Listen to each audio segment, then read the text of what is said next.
सबसे बड़ा मसला इस वक्त हायर एजुकेशन को जो है वो फंडिंग का है कि फाइनेंस नहीं है, कि जैसे जैसे वक्त गुजरता जा रहा है महंगाई होती चली जा रही है और अखराजात बढ़ते चले जा रहे हैं।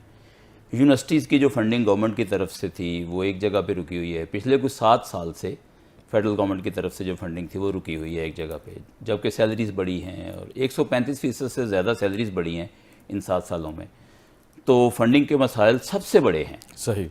अब इसका हल यही है कि गवर्नमेंट भी और प्राइवेट भी और इस तरह से मुखैर हजरात भी ओवरऑल ये सोसाइटी मिल के तो जामियात को फंडिंग प्रोवाइड करे ताकि जामियात का निज़ाम जो है मुखैर हजरात बेचारे कहाँ कहाँ दें वो। जी देखिए, मुखैर हजरात भी उन्होंने चलाना है। जी मुझे खुशी से ये कहने का मौका मिल रहा है कि पाकिस्तान में मुखैर हजरात बहुत सारी जगहों पे देते हैं और इस पर मेरा भी यकीन है, आपका भी यकीन है इस पर कि मुखैर हजरात जितना देते हैं ना अल्लाह ताला उनको उसके बदले में और ज़्यादा देता है। पाकिस्तान के मुखैर हजरात जितना दे रहे हैं मैं छोटा सा नुक्ता यहाँ पेश करूँगा।